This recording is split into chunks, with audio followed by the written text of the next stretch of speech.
Episode 3, Hollywood Didn't Save Me. I once sat 2 feet away from Robin Williams at the Hollywood Improv and almost didn't realize it. I worked around celebrities, major brands, big directors, and multi-million dollar campaigns. But years later, none of that could stop me from sleeping in my car in the same city. That's when I learned the difference between close to the dream and being protected by one.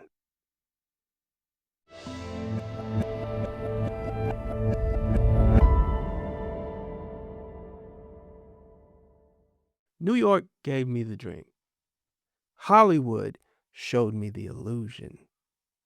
This episode is about what happens when you get close to the thing you thought would save you and realize proximity is not ownership. So let me talk about what happened that caused me to leave New York, because I was happy in New York. I actually loved it despite how bad my times were, how broke I was.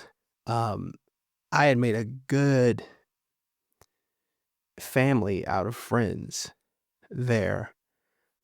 I had my set of New York parents, I'll call them, that I would go and spend certain holidays with, Greek Easter and July 4th.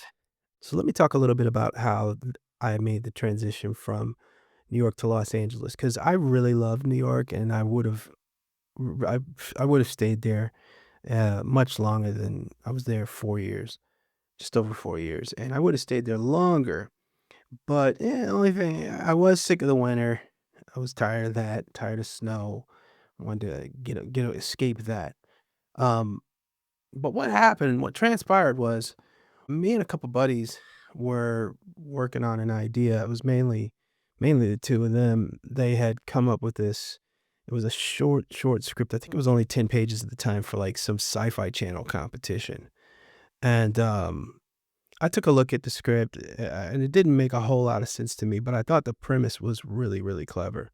So, at the same time, there was the series The Matrix that had come out by the, Wachowski brothers. And I just thought that was just genius. So loved that movie. And I came home from watching that movie and I was just thinking, man, I wish I had something with that kind of potential. And it dawned on me, wait a minute, I do. So, um, I was kind of like the motivator, instigator. I don't know. So I called my buddies and I was like, "Hey, look, where is this script? Where is this project going right now?" So, yeah, I don't remember how the conversation went, but they started developing um, the first. It was the first. Ultimately, it was going to be a two-part television pilot, 1 hour each. Okay, so at the time, we didn't even have the first hour, but they had ideas for the first hour, and I was pumped. I was just like, yo, I felt like the time was now, and I was ready to start leveraging what connections I had to get us some sort of deal. So they started hashing out this script while I started trying to line up people to read the script. And I had developed a few friendships with some working actors in New York. And my buddy, he had a good relationship with a producer that had a carte blanche deal with HBO. And what that means is you can pretty much do what you need, whatever you want to do. They'll give you a shot. That's pretty much what carte blanche means. And he was friends with other actors like Michael Imperioli, um, Adrian Brody. I mentioned that in the book. And so we took this project from scratch and just like started this whole like cult following, basically. We cast like maybe 20 different actors to do a reading at the studio I was working at for executives at HBO along with the producer's production company. So Adrian Brody even showed up at the reading. And that was cool. And they offered us a deal. They offered us a deal for the rights to option the script, and that basically means optioning a script is or a project just means, hey, we want first option to purchase this. So if anybody else is coming to you about it, um, we have to release it first. And in exchange for that, they usually give some sort of nominal fee. And they also discuss, usually the contract lays out the terms, the purchase agreement terms in the option agreement. So I had, we had an agent at the time and ran the deal at him. He didn't like it. None of us really, we weren't crazy about the deal. So we didn't do that, but what we started doing was we started, submitting the um, the project to screenplay competitions, and there weren't a whole lot that were taking teleplays, but one of them that was the Slam Dance Festival, which goes on simultaneously at the same time as the Sundance Festival in Park City, Utah. And so they were doing a teleplay competition years ago. Maybe they're still doing it today. That was fun because our teleplay ultimately became a semifinalist in the Slam Dance competition. And so I decided to go out to Slam Dance and Sundance Film Festival and take it in. So I spent like 3 or 4 days out there.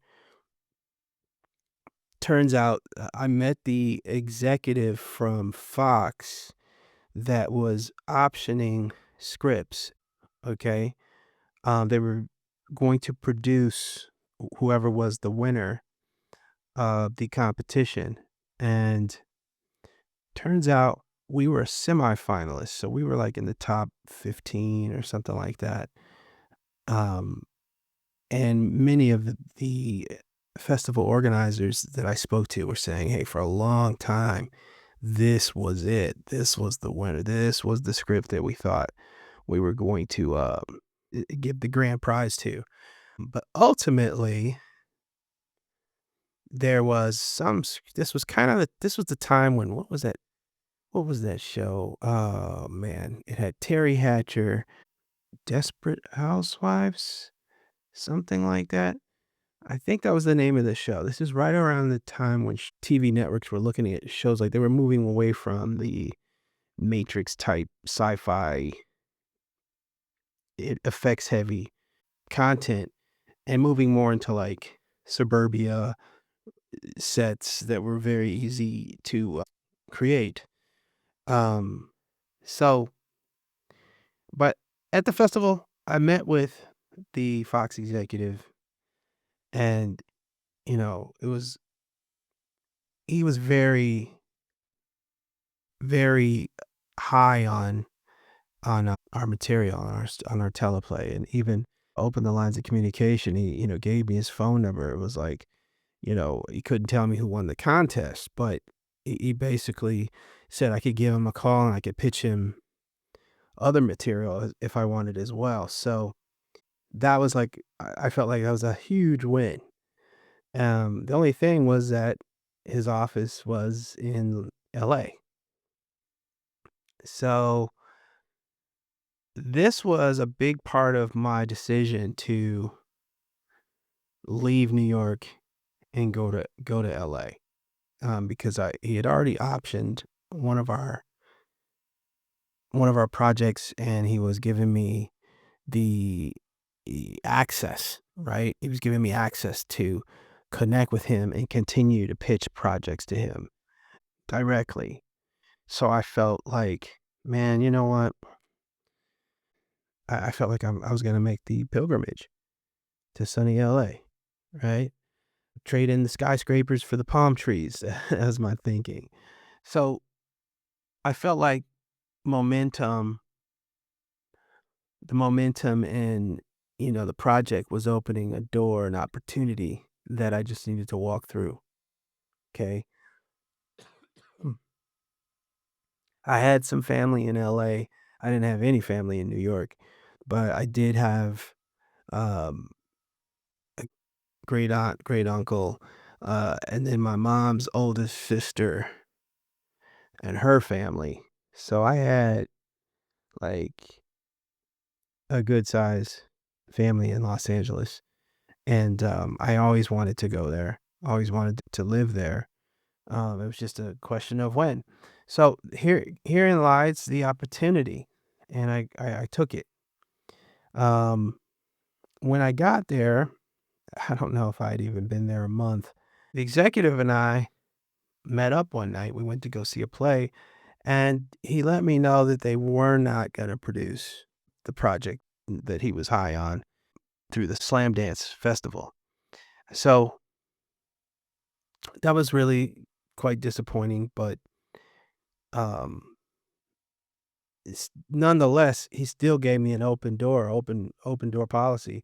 I could pitch him other material, and I did. At some point, I did pitch him some more material, but nothing came to fruition.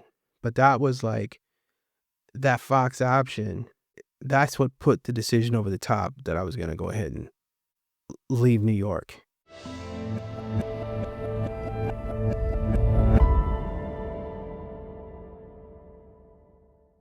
When I first got to LA, though, it wasn't it wasn't living up to my expectations. Eh, it was harder, slower, and lonelier than I expected, you know? Within about in about 30 days, I knew that we weren't gonna see our project greenlit. So it was like, okay, well, what do I do here? How do I pivot? Um, 'Cause coming up with another project, it's not always something you can do very, very quickly, right? Um, I didn't just wanna go be a production assistant full time. That just didn't appeal to me. And I didn't have a car, which was pretty important to do something like that in Los Angeles. I mean, you can get away with that in New York because the subway is the great equalizer. Everybody's on the subway. It doesn't matter how much money you make. Um, so LA, outside of getting reacquainted with family, LA, like the other parts of it for me in the beginning were rather disappointing. It's a bit of a letdown. Um, New York had taught me how to move fast, right? But LA taught me how long a day could feel when nothing was moving. So as I discussed in the book, I had cashed in a retirement account to afford my pilgrimage to Los Angeles. And, I was funds weren't gonna last forever. So I was looking for jobs, looking in the newspaper, the LA Times, and I saw an ad that said, "Do you want to learn about money?"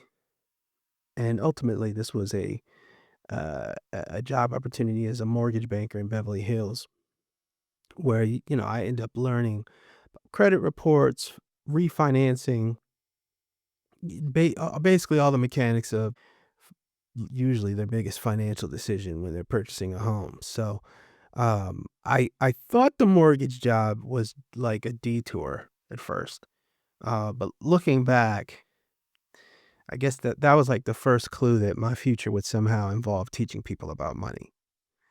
While working at the bank, there was a guy hired, and basically what they did was they started new people off as originators. So they would initiate calls, and then if they got like I guess, a warm lead on the phone, then they would transfer to a closer. And by this point, I was one of the closers.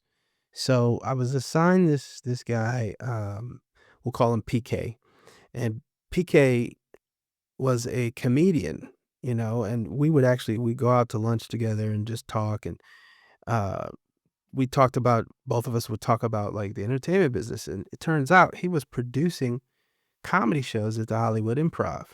So, when he found out I had professional camera equipment at home and, like, I could burn DVDs, like, he was like, immediately, "Hey, man, do you think you'd wanna, come out to the comedy club and, shoot the comedians?"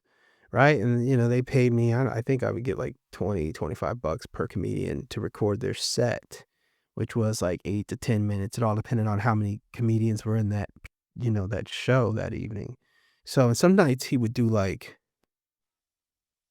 2 shows. So, not every comic would always request, their set ordered, but a lot of them did. So, I could go out and make 2 to 300 bucks in an evening filming comedians, and that was fun, that was cool. I got to meet, a lot of comedians that went on to become, uh, famous, actors, Craig Robinson, Adam Devine. These guys were, Craig was on the come up circuit back then. He wasn't an established celebrity like he is now. Adam was literally like a doorman, or maybe bartender too, or I can't remember. Um, he might have been a server, but he was a cool, friendly guy. I didn't even know. I mean, I had no idea that he was a comedian. Most of the comedians were always testing jokes on me. It was just like they saw me and they'd come over and talk, and you realized you were like a punching bag, a punching bag for them, just, training themselves on how to deliver certain jokes.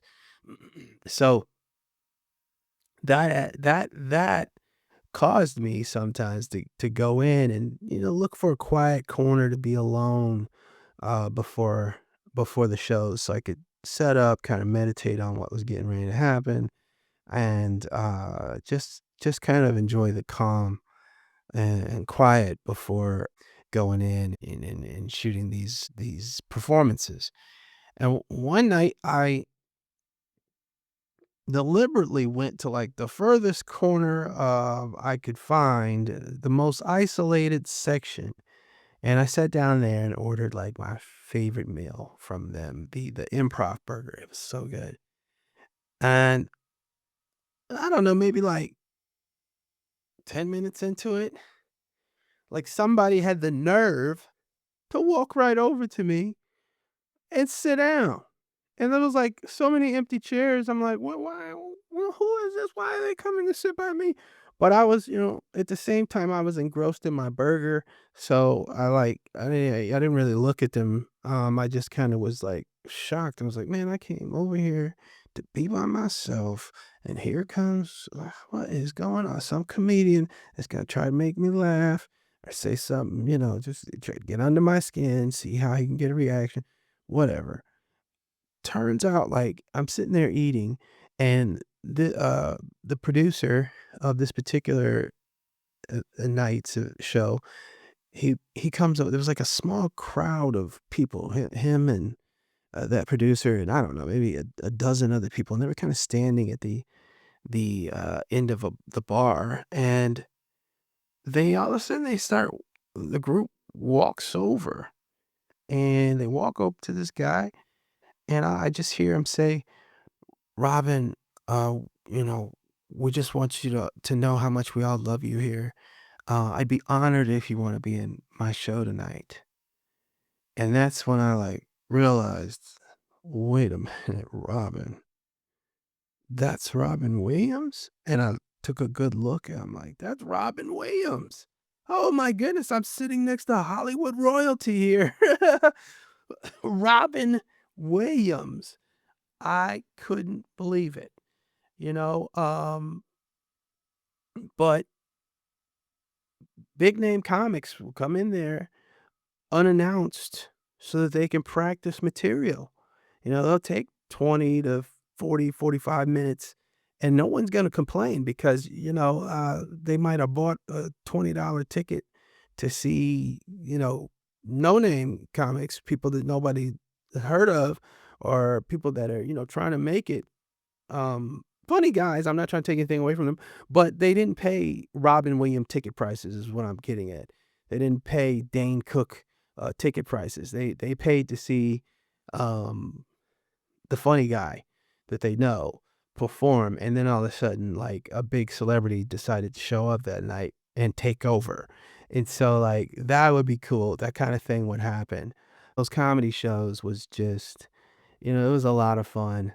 It was a lot of fun. Some of the producers, one PK, for example, like, he would produce shows in Arizona as well. I can't remember what club it was, but he'd ask me if I wanted to go out there, so we would take little, trips on the weekend or overnight trips to Arizona and just drive through the desert, and I think we'd be in Glendale, Arizona, and we'd do shows there, and then, come back a day or 2 later, and, it was just a lot of fun. In fact, I even produced a comedy special. I did a pay-per-view comedy special I produced for, I wanna say TVN, but don't quote me on that.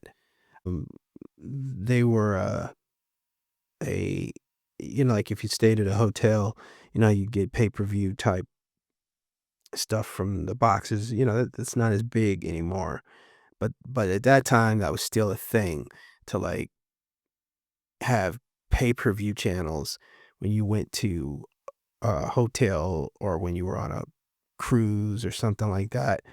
And so this particular distributor, that's how they distributed their content. And so, I produced a comedy special we had Alonzo Bowden host the special. We didn't, like, kill it, we didn't crush the numbers. It wasn't like I don't even know if I made $1,000 on that special, but I did something. I did something I was proud of. Um, I was doing it, and I would have kept doing it if I could have made it even more profitable. I would have kept doing it if I could have made the numbers more profitable. So, I was close enough to fame to recognize it, but not close enough to be saved by it.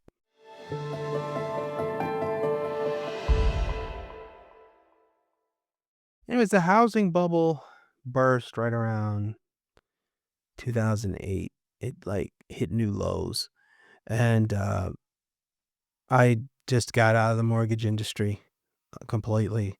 Um, I think mortgage world took the biggest hit in terms of the public. You would hear stuff about predatory loans, and that was, like, very popular, but I don't know, be honest with you, I feel like the realtors took advantage,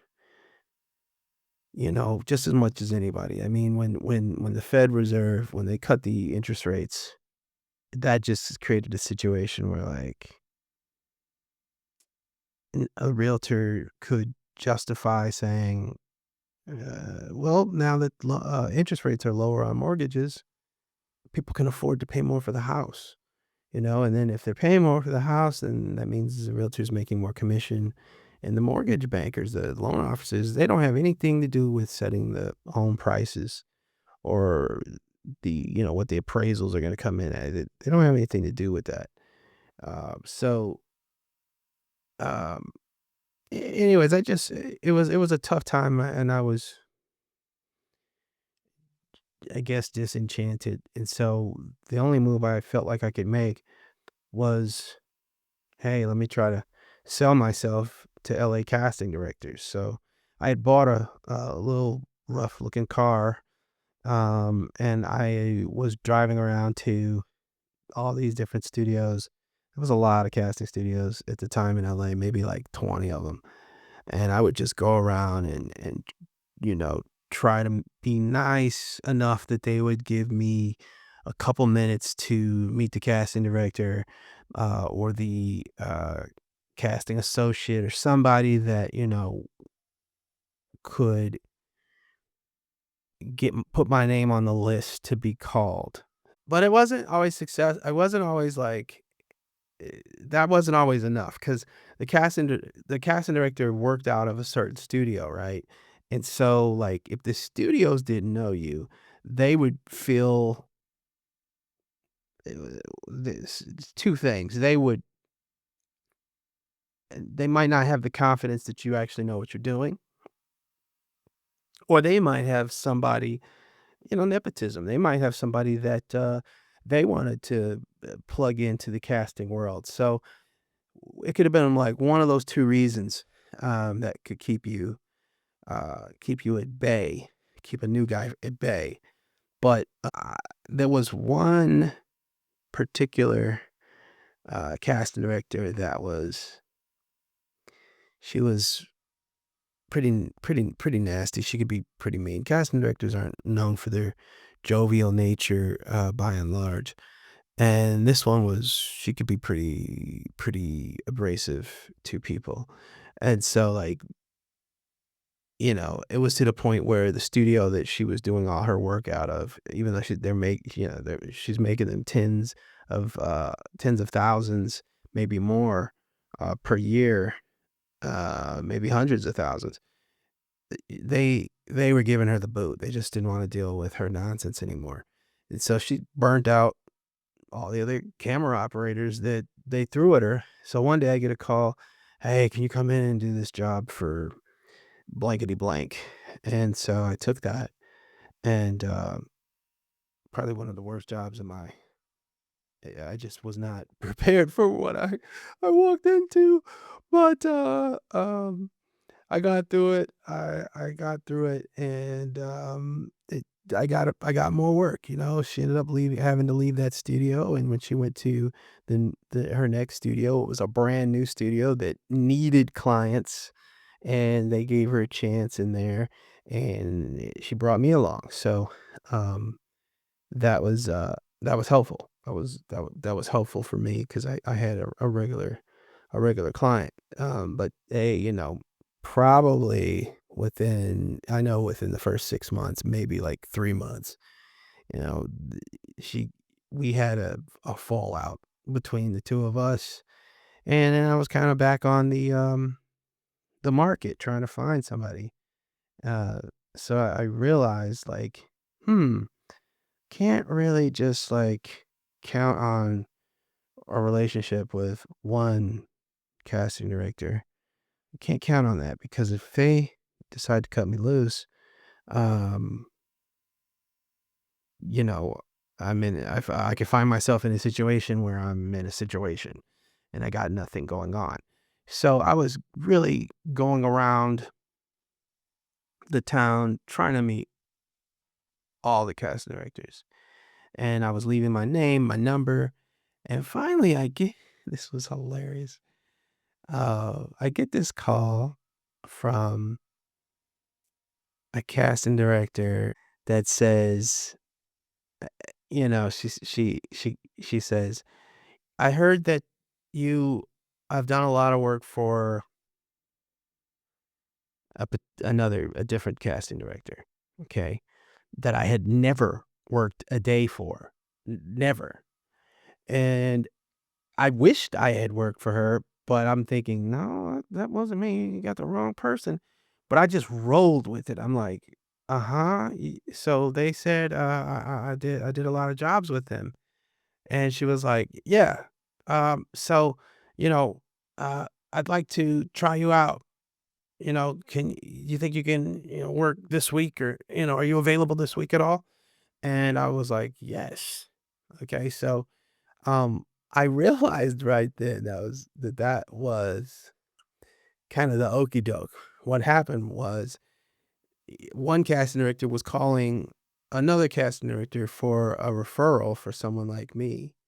But the person that they called, the casting director they called, they didn't wanna give up a name of someone that was in their regular rotation and that they liked and used all the time. So they threw my name to her as if I had, actually been working with them to keep her people safe, so she'd never ever hired me before, but it was a misdirect, And I benefited greatly from that because this particular casting director was busy, busy, busy, and even though I became her number 2 guy, I worked 3 or 4 days a week, sometimes 5 days a week for this casting director, so it really, that really gave me,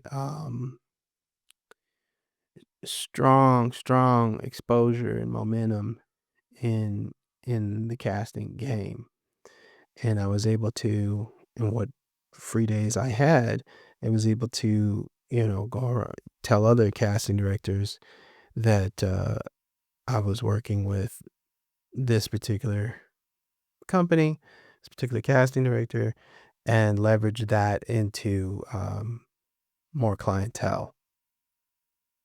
Because I'll never forget one studio said to me, "Oh man, if you can work with her, you can work with anybody." So overall, you know, that's how I got my foot in the door in LA. And, you know, at the end of the day, I think over about a 20-year span, you think about it, easily 100 people come to your sessions in a day. I might see 100 talent. Sometimes I'm seeing groups of 3, groups of 4 or 5, whole families, that kind of stuff. It could be 4 or 500 people at the end of the day, depending on how we're doing it. And when you think about all the people that come in on one day, and then you start multiplying that by, and I probably did over 800 jobs, and all these jobs, most of them were more than 1, 2 days. Most of them are at least 3 days long, right? Or at least 2 days and then a callback, right? Yeah, some of them went longer. You start adding that up, and I realized, I've directed over 100,000 individual auditions, for major brands like, Google, Apple, Disney, Nike, anything, Porsche, Gucci, um, so many different, so many different brands. So I wasn't just outside the gates dreaming anymore. I was actually inside the rooms working. I was behind the camera helping other people chase dreams or sell products, become stars, book jobs, build images. But I wasn't building enough protection for my own life. You know, I knew how to frame everybody else's image, but I didn't know how to frame my own future.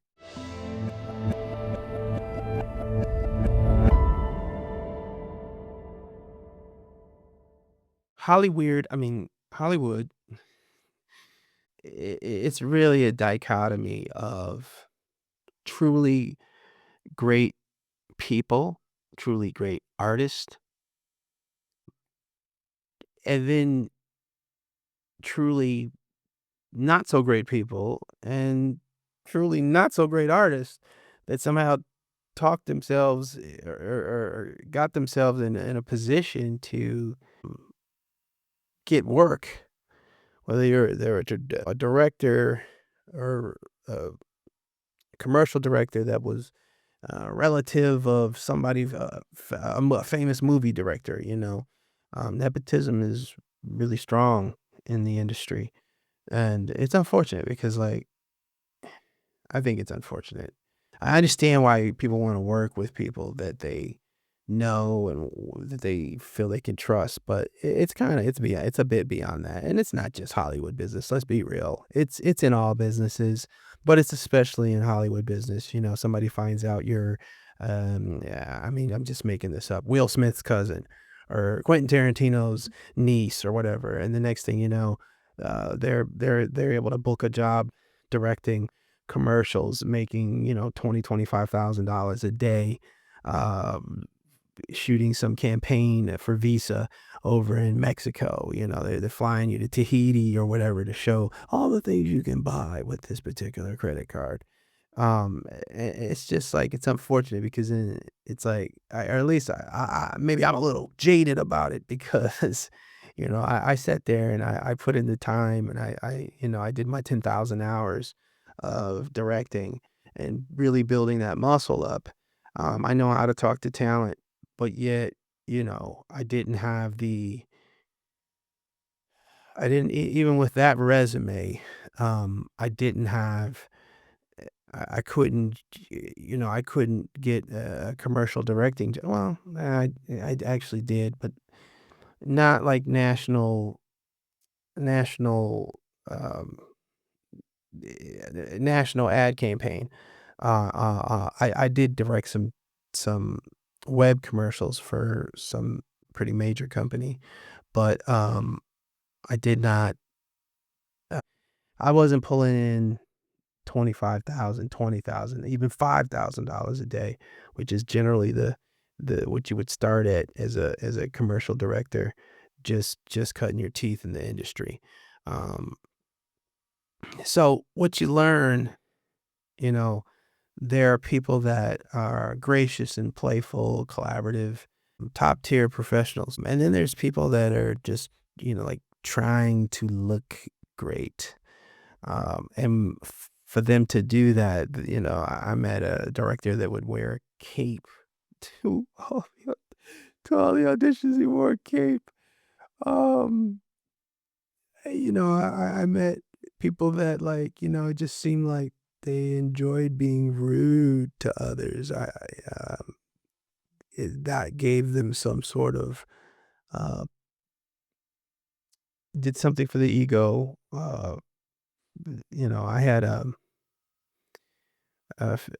one of the cast directors I worked with one time. She would be watching from her office how the auditions were going, and when people, it was, I remember one time there was somebody came into the studio. It came into to audition, and I was just going to very nicely uh, pretend to audition them as not to hurt their feelings. But she calls me on the studio phone and she's like, "Aaron, I want you to tell that actor to get the F out of here." And it's just like really just mean and and I said, "Okay, I'll take care of it." And then I continued on to do my little fake 60-second audition. And meanwhile, the casting director calls me again from on the studio phone. She's like, "Hey, did you hear what I said? I want you to, tell them to get the F up out of there." And so I said, "Listen, I'm not gonna say that to them. I'm just not gonna I'm not gonna say that to them." They've gone through taking all the time to, to learn the lines, to whatever they did, to dress, who knows what they did to get there and what they had to go through and what job they had to call out sick or take time, take the day off or trade shifts. I mean, you just don't know. And so I couldn't be that callous about it. And, she let me do my thing and we talked about it and, she never put me in that position again. I was thankful for that. I worked for her for at least 5 years, and she never, she just never did anything, she never did anything like that again. But people can be, I don't know, something about Hollywood can make people act in strange ways, right? Because image, uh, well, I shouldn't say it. Let me think. I would say in Hollywood, the image is everything. Image can open doors, but it cannot build a foundation for you. You really have to, if you're going to be successful, you can only fake it so far. Okay, unless you're related to someone. But you you can only fake it. The image can open the doors. It can take you so far, but at a certain point, you have to build true success as your foundation, right? It can't be like to the left of you, to the right of you, above you, underneath you.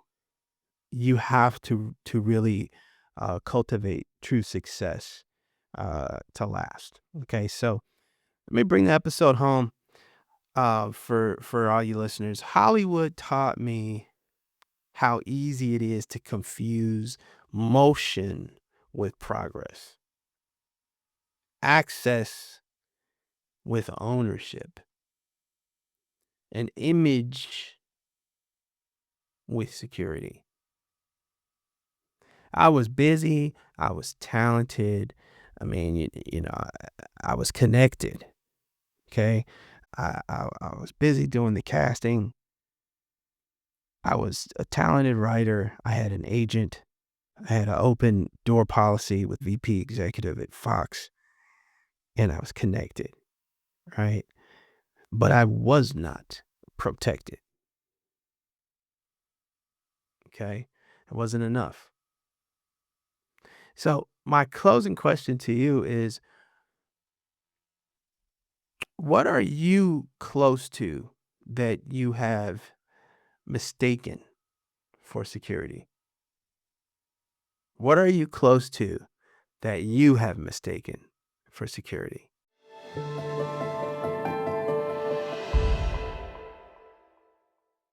Next episode, I'm going to talk about the financial lesson I learned the hard way and why the dream needs a backup plan. I don't like calling it a backup plan. It kind of goes against something I heard from Denzel, which I'll share eventually, but the dream needs, I can't think of another way to say it. I was just going to say a backup plan, whatever. But the main message here today is being near success is not the same as being success. Let me repeat that. Being near success is not the same as being success. Or you could take out the word success and change it with secure, right? Being near success is not the same as being secure. Okay. In hindsight, Hollywood taught me how to frame a shot. But it took losing everything to learn how to frame my life.